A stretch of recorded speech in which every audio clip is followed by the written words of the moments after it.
The autumn rain drummed against my window like impatient fingers while I sat hunched over my phone, begging for a miracle. My 4-year-old son, Eli, had finally fallen asleep after 3 nights of fever and tears. The apartment was dim except for the glow of the screen and the wheeze of the old radiator fighting October's chill. I typed fast, pleading for help with rent and medicine, sending the message to my ex, Ryan, who had promised money weeks ago. Please, just this once. Eli's sick.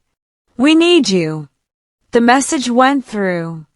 Then another buzz came almost instantly, but from a different number. Who is this? My stomach clenched. I apologized, said it was a mistake. Another reply appeared. What did you say about the Costello job? Costello! The name I'd only heard Ryan mumble during one of our last fights.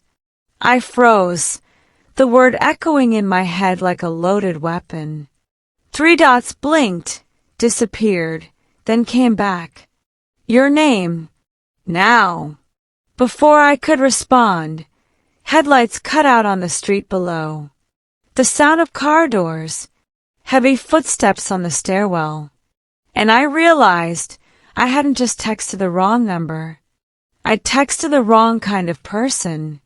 I'd been awake for nearly 30 hours straight. My job at the diner barely covered groceries, and my landlord had already taped a warning to the door. The radiator coughed out a weak puff of heat that smelled like rust. Eli slept in the next room, small and sweat-slick, his breathing shallow but steady. When my phone buzzed again, I told myself it was Ryan finally replying. But the screen showed a new message. Address. Just that, no punctuation, no name. A chill crept over me that had nothing to do with the broken radiator. I typed, "You have the wrong person," and hit send. Almost immediately came another message. "We already know who you are, Nora Blake." My heart stopped. I hadn't given my name. My thumb hovered over the call icon, but the lights flickered once, then again. Outside, the rain intensified. Through the thin curtains, I saw a line of black SUVs easing to the curb, engines purring softly. Their headlights blinked off one by one until the street lay drowned in shadow. The phone buzzed again. "Open the door, Nora. We need to talk about Ryan." My ex's real name rolled through my chest like thunder. Ryan, who had vanished 2 weeks ago after promising a big payoff from some easy job. I backed away from the door, pulse hammering. The lock rattled once, lightly, like a polite knock dressed as a threat. For a long moment I couldn't move. Every instinct screamed run, but there was nowhere to go. I looked toward Eli's room, the only thing that mattered, and whispered to myself, "Just stay quiet, baby." Then another message appeared. "We're not here to hurt you or your son, but we will come in if we have to." That was when I finally understood. Whatever Ryan had done, it hadn't ended with him. It had come home to us. The first knock wasn't loud. It was deliberate, controlled. That kind of calm only comes from people who never need to raise their voice.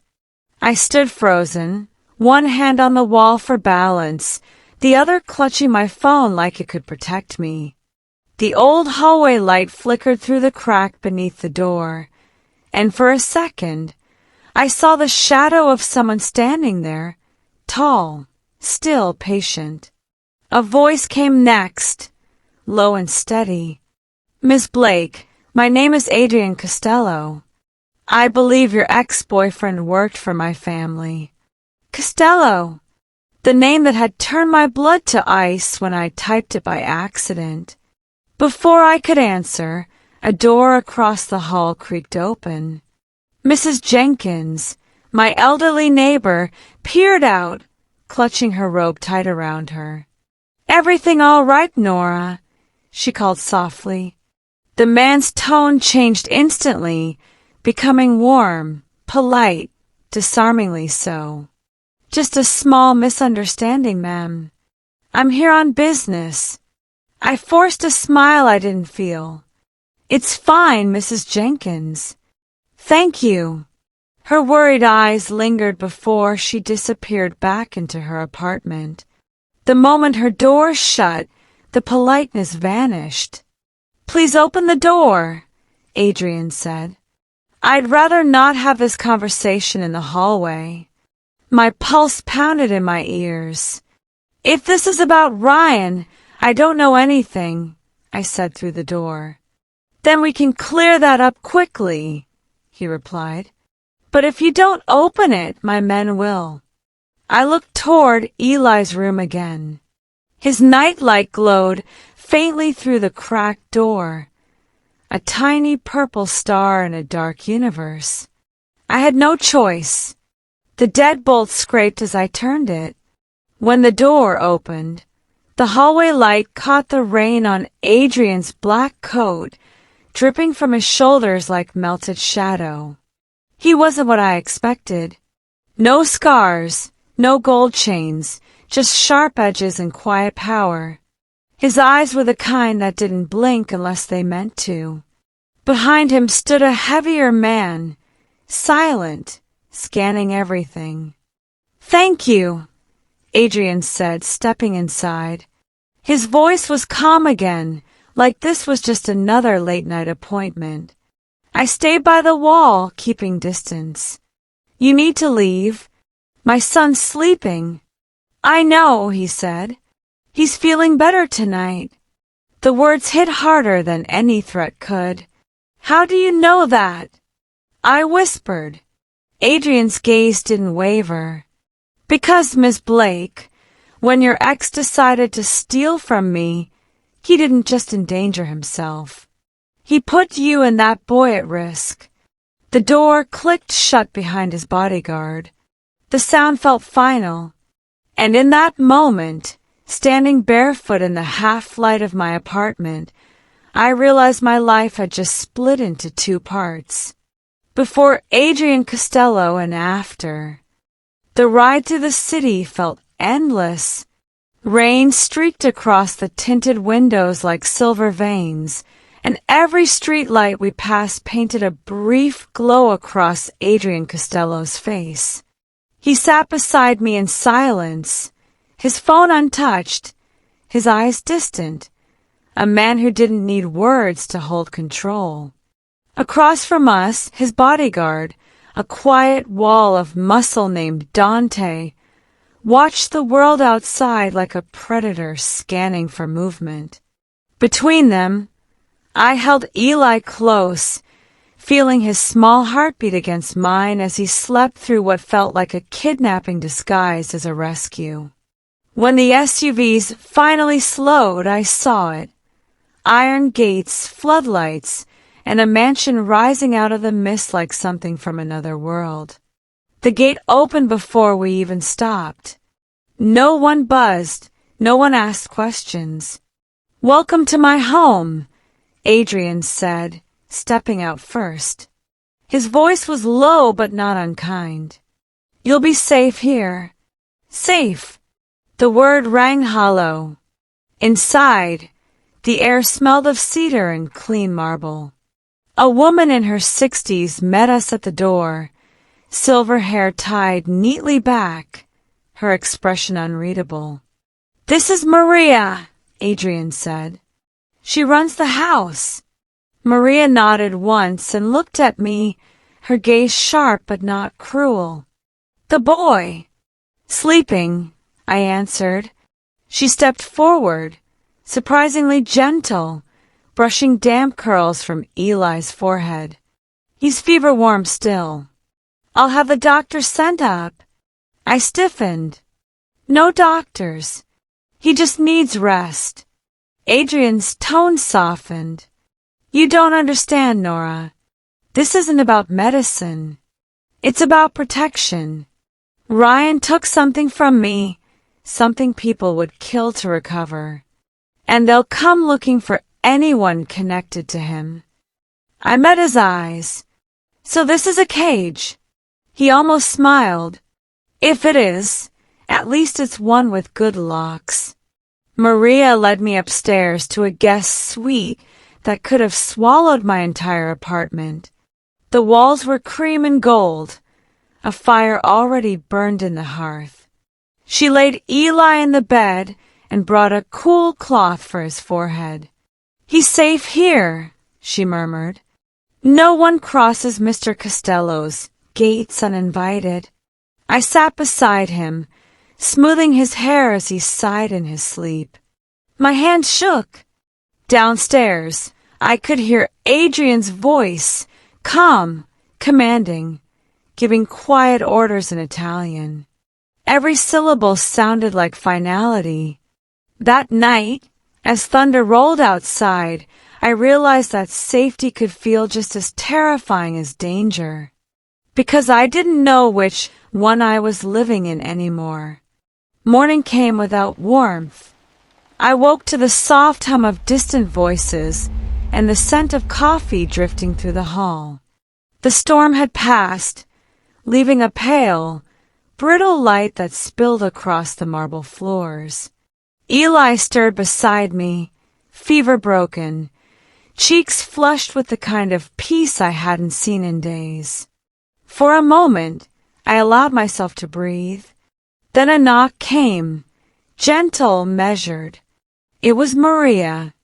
Mr. Costello would like to speak with you, she said. Her tone made it clear this wasn't a request. Adrian waited in a study lined with books that probably cost more than my rent for a year. He stood by the window, suit immaculate, phone face down on the desk beside a folder. Nora, he said, his voice steady, you deserve to know why you're here. He opened the folder and slid several photographs across the table. My breath caught. They were pictures of Eli at the playground outside our building, even through our apartment window. My fingers went numb. Where did you get these? From Ryan's apartment, he replied. Along with this. He reached into the folder again and pulled out a small pink backpack. Eli's. The one he'd outgrown last year, the one I'd stored in a closet. I unzipped it with trembling hands. Inside were a change of clothes, Eli's passport, and an envelope thick with cash. He was planning to take your son, Adrian said quietly. To disappear, either as leverage or as a shield. I can't tell which. I sank into the chair, heart breaking and racing all at once. No, I whispered. He wouldn't, not Eli. Adrian's gaze stayed locked on mine. Ryan sold information he had no right to. He thought he could trade what he stole for safety, but safety for himself rarely meant safety for anyone else. I pressed my hands to my face, trying to think. What did he take? Files, Adrian said. Names, routes, accounts. Things that could destroy families and businesses alike if they reached the wrong hands. And you think I know where he is? He shook his head slowly. No, but he'll come to you. He always has. I swallowed hard. And when he does, Adrian leaned forward, his eyes sharp and unreadable. Then you'll call him. You'll say you found something that belongs to him. He'll meet you, and I'll be there. It hit me like a physical blow. You want to use me. Use Eli. I want to protect you both, he corrected. But protection requires cooperation. For a long time, neither of us spoke. Then I said, if I help you, I want something in return. His brow lifted slightly. Name it. New identities. Enough money to start over. Somewhere far from Ryan, far from you, far from all of this. He studied me for a long moment, then, surprisingly, nodded. Done. I'll have it in writing before the day ends. I didn't trust him, but I believed him. Because men like Adrian Costello didn't need to lie. They simply decided what was true. When I left the study, the papers and photos still lay on his desk. And among them, a single image I hadn't noticed before. Ryan standing in front of a warehouse, smiling at someone just out of frame. A smile I used to know. A smile that had now destroyed everything. By dusk, the mansion had settled into an unnatural calm. The rain had returned, soft this time, tapping against the tall windows like a clock counting down. I sat in the study, Adrian's sleek phone in my hand, my fingers trembling above the call button. Eli was upstairs with Maria, who read him a bedtime story about stars and pirates, as if the world outside wasn't made of secrets and guns. For him, I had to keep my voice steady. Adrian stood across from me, arms folded, watching like a general overseeing a delicate operation. When he answers, he said, you tell him you found something he left behind. Make it sound urgent, personal, enough to bring him out. I nodded. My throat felt tight. Ryan's number was burned into my memory, a sequence I'd once dialed out of love. Now it was bait. The first ring. The second. Then. Nora! His voice was hoarse, suspicious, familiar. Where are you calling from? This isn't your number. I borrowed a phone, I said quickly. I found something, Ryan. Something of yours. A pause. What? Eli's old backpack. And the passport. You want to tell me why our son's name is in the middle of whatever you're mixed up in? Silence stretched long enough for my heartbeat to sound deafening in my ears. Finally he whispered, You don't understand. They're dangerous, Nora. You shouldn't have said that name. You mean Costello? I said, cutting him off. Adrian's eyes narrowed as he listened. Ryan's breathing grew fast, ragged. He's there, isn't he? Tell me the truth. I just want this to end, I said, forcing the tremor from my voice. If you care about Eli at all, meet me. Bluebird coffee. 8 o'clock. No tricks. That's too public, he hissed. You have no idea what's at stake. Exactly. Which is why I'm not meeting you anywhere else. More silence. Then finally, fine. But just you, Nora. No one else.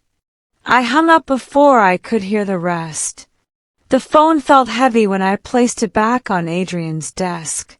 He gave a single approving nod. Good. He'll come. What happens when he does? Adrian looked toward the rain-slicked window, his reflection sharp against the glass. That depends on what kind of man your ex really is. I exhaled slowly, nerves unraveling. Promise me something. His gaze turned back to me, steady, unreadable. If he cooperates, I said softly. If he gives you what you want, don't kill him. Please. For the first time since he'd stepped into my life, Adrian hesitated. Then he said, You have my word. It wasn't comfort exactly, but it was the only peace I was going to get. That night, as I watched his men prepare, loading cars, testing radios, checking weapons, I realized how small my world had become. A mother, a son, a debt, and a meeting that could decide whether we lived free or disappeared forever. Outside, the last of the daylight faded into the wet shine of city streets. 8 o'clock was coming, and I wasn't sure which scared me more, seeing Ryan again, or what Adrian Costello might do when he did. The city looked half asleep under the rain. Every puddle shimmered with reflected light, and the air carried that metallic scent of tension before something irreversible happens. Adrian's convoy rolled out quietly, 5 black SUVs gliding through the streets like shadows that had learned discipline. I sat in the second car, hands locked in my lap, watching the blur of neon signs and storefronts pass. We reached Bluebird Coffee just before 8. The place sat on a corner under a flickering sign, its windows fogged from the warmth inside.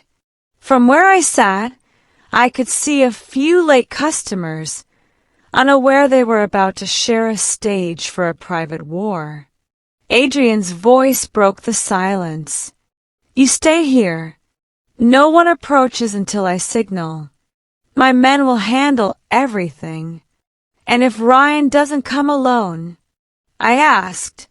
"Then we adapt," he said simply, opening the door.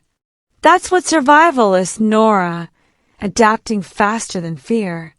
He stepped into the rain, coat collar raised, his calm cutting through the storm. Dante followed, murmuring into his earpiece as they vanished toward the coffee shop's entrance. From the car, I could only see the reflections, silhouettes moving behind misted glass. Every passing second stretched thin, the kind of silence that hums in your teeth. Eli's face flashed in my mind, the way he'd smiled that morning when Maria brought him hot chocolate. I held on to that image like a life raft. Then, through the fog, a figure appeared across the street. Ryan. He looked thinner, harder, eyes darting over every parked car like he knew exactly how deep he'd fallen. He entered the cafe. The bell above the door jingled softly, absurdly normal.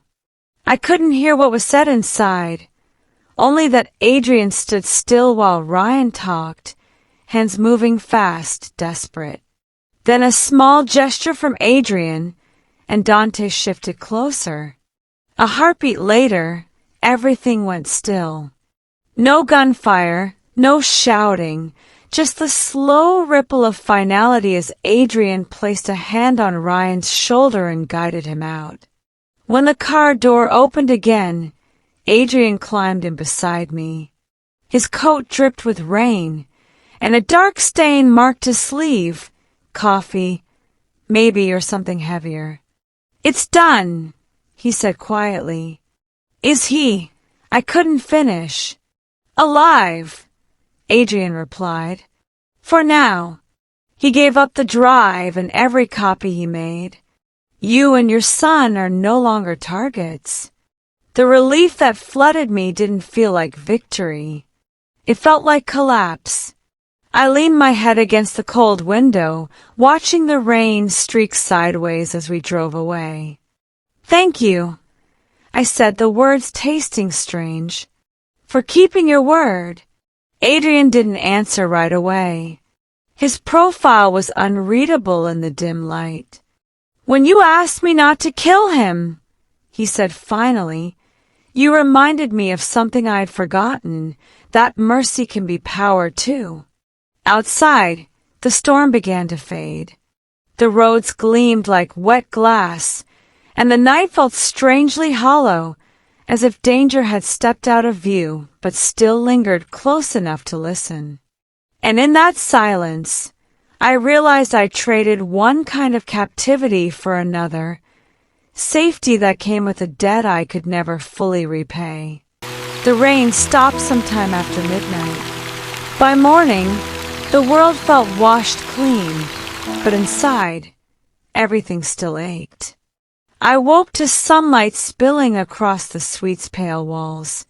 For a second, I forgot where I was.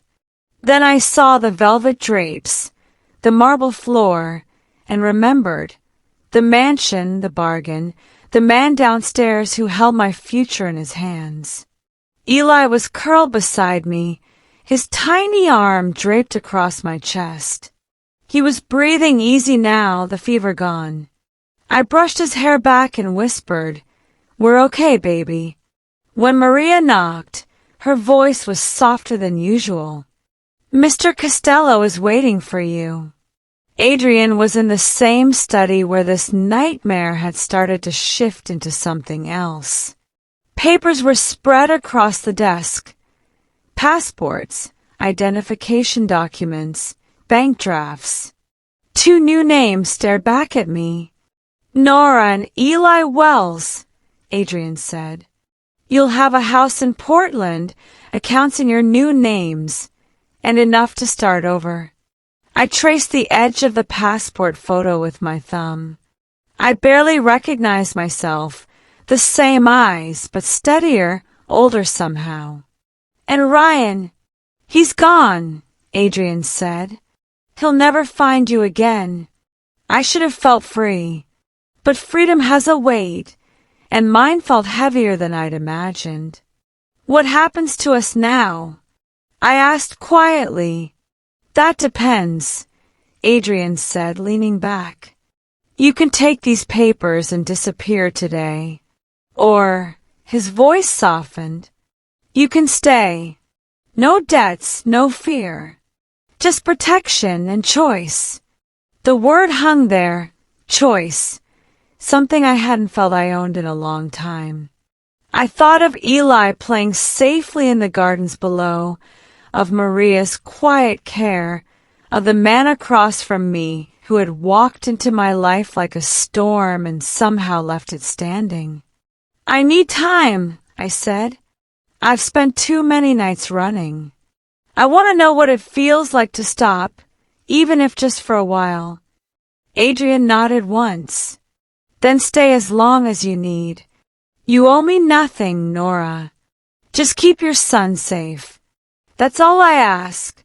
For the first time, his tone wasn't command. It was almost human. As I turned to leave, he said softly, "One more thing. The night you texted me, the wrong number, it saved your life. Maybe some mistakes are meant to happen."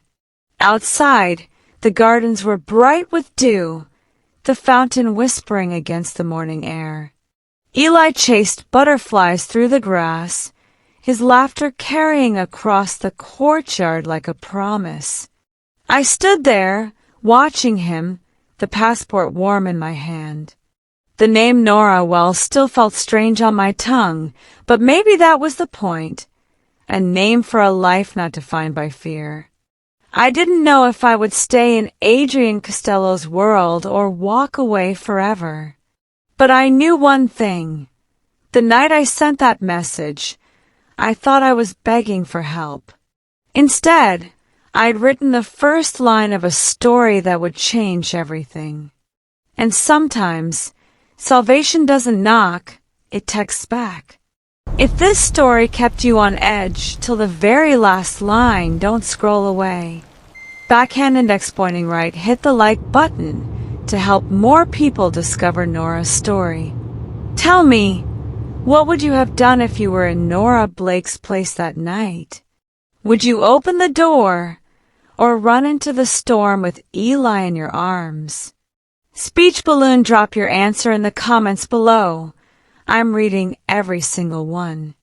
And if you love emotional, true life stories filled with suspense, danger, and unexpected redemption, subscribe and turn on notifications so you never miss the next one. Because sometimes the wrong text doesn't ruin your life, it rewrites it.